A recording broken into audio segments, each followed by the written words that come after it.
How are we doing, ladies and gentlemen? We've got the new year coming up. The Bulls are sitting second in the East right now, and with over a third of the way the season in the books, by the way.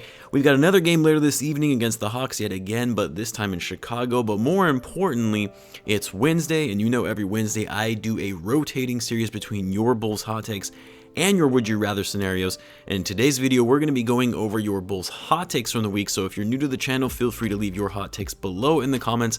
And with that being said, let's get into the take, shall we? So what's going on, everyone? You were listening to Bulls Central here. Hope you're all doing well.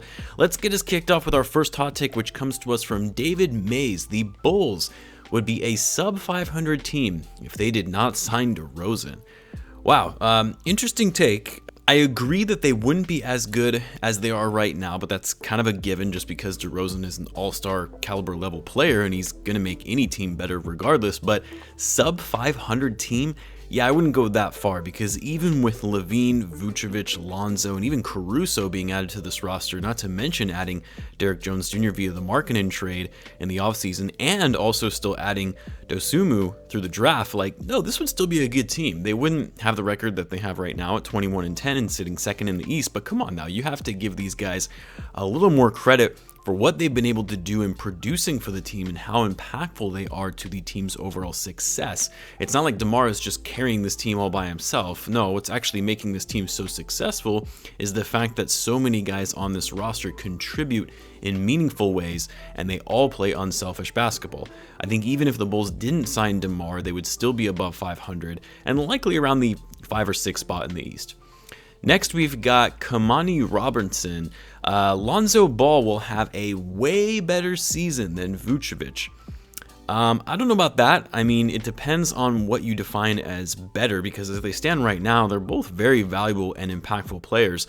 And if you're really just going to be going based on numbers, which I don't like doing, but by the numbers, Vucevic is actually producing more than Lonzo is, especially in terms of his overall player efficiency rating. Obviously, Lonzo is a considerably better defender, but both of their presence on the court is what makes the Bulls so successful. So to say Lonzo will have a way better season than Vucevic isn't fair or accurate at all, especially now that we have been seeing Vucevic start to look like his former all-star self in recent games.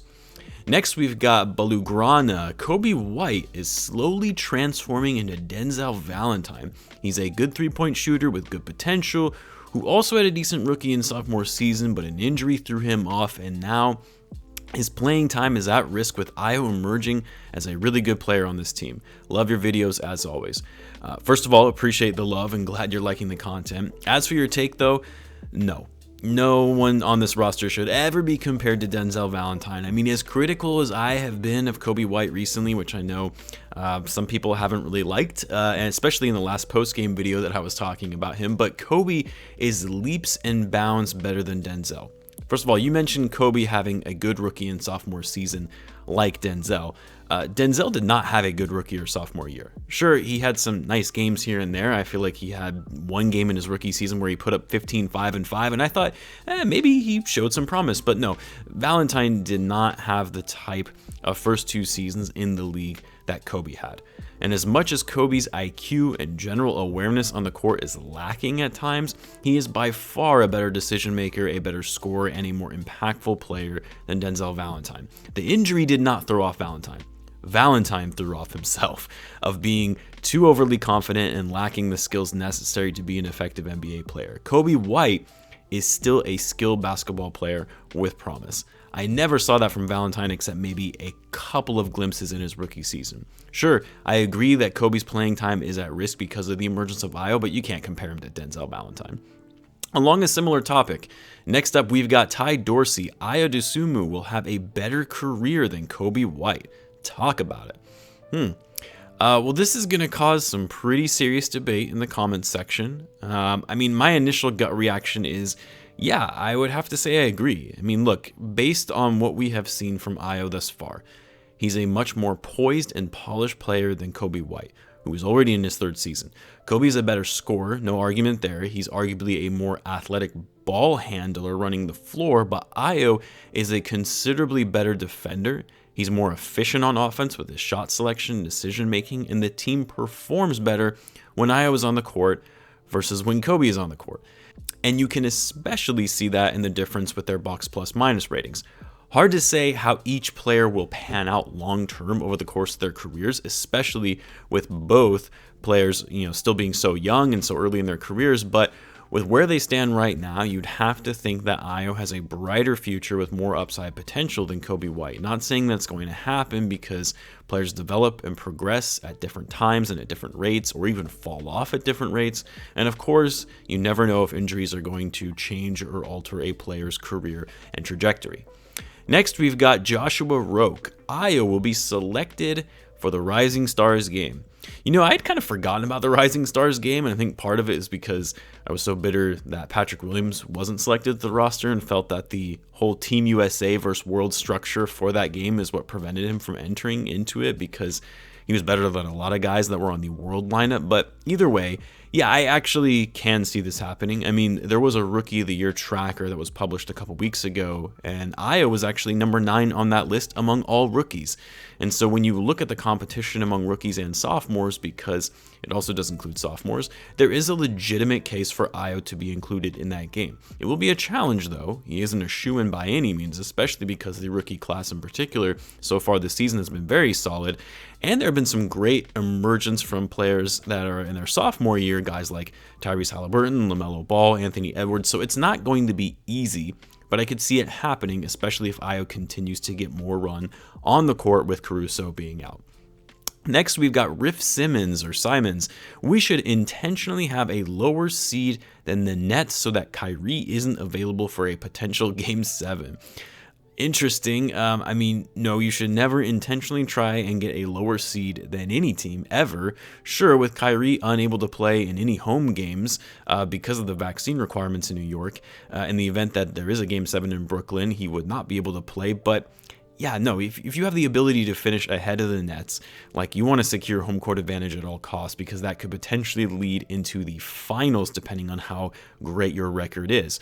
And at the end of the day, you don't know who is and who isn't going to be available in any given series, regardless of Kyrie Irving's status. And you also don't know if Kyrie will cave and get vaccinated once the playoffs roll around, knowing that he could be missing out on a championship run.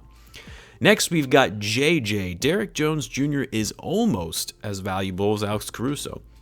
Almost as valuable, as in almost but not quite. Derrick Jones Jr. is a very valuable player for this Bulls roster, more so than people probably give him credit for, when you factor in that he was playing the 5 for a good amount of minutes when Vucevic was out due to the protocol, and was a huge reason for the Bulls and why they actually did so well in that West Coast trip without Vucevic. Derrick Jones Jr.'s defense and length are very underrated, and his overall athleticism is what makes him a very crafty scorer in getting to the basket on a dribble drive. It's one of the reasons why I like this trade so much when the Bulls made it, because Derrick Jones Jr. is so versatile in his ability to play the 3, the 4, and of course now we've learned that he can actually play the 5 and do it well, even for only being 6'5". Almost as valuable as Caruso. I wouldn't say that it's a big stretch, because Derrick Jones Jr.'s value is probably underappreciated, whereas Caruso's value is always really being talked about a lot among Bulls fans and really across the NBA in general. But at the end of the day, Caruso is still a more valuable player than Derrick Jones, just because of how vocal he is, his veteran leadership, his scrappy defense, and just his general IQ and awareness of the game. He truly is the Bulls' glue guy on this team. Next, we've got ex-Daddy Jose. The Bulls will have a better backcourt if we sign Isaiah Thomas, and would have a better chance to have a run in the playoffs with his dominance and his chemistry with Zach. I hope this is a joke. It's a joke, right? This isn't the Isaiah Thomas of 2017. This is Isaiah Thomas who struggles to get a 10-day contract in the league. I actually don't really understand the obsession so many people have with Isaiah Thomas. I think it's more so just the story of him breaking out in the NBA and going against all odds of being a star in the league despite his size, which the story is great, and IT was an incredible talent before he got injured and then was traded from Boston, but really, he's just not an NBA level player anymore. He isn't. He's a streaky shooter who can't play a lick of defense. He's too small to really work his way into the paint, and he's not even an effective passer like he used to be. No, the Bulls would not have a better backcourt if they added him. The Bulls are just fine and perfectly set in the backcourt as it stands. Next, we've got Cristiano Felicio, the GOAT himself. And the take is the Bulls will make a move at the trade deadline for Robin Lopez. The trade will send Troy Brown Jr. and possibly a second-round pick to Orlando.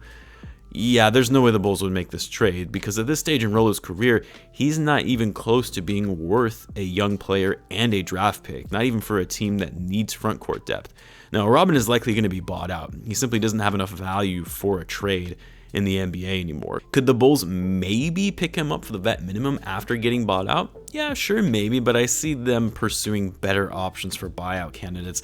I love Robin Lopez, loved him when he was on the Bulls, but there are better options for the Bulls when it comes to adding some depth down low. I'll end it there though for this week, guys. Thanks for all of those who left their takes. Don't forget to leave your hot takes or would you rather scenarios in the comments below. Don't forget the Bulls will be taking on the Hawks later this evening. I will have a live game chat for that on the channel and in the Discord. And as always, guys, be sure to subscribe if you're a Bulls fan, as I do post daily Bulls content. Thanks again for tuning in, guys, and I will catch you in the next one.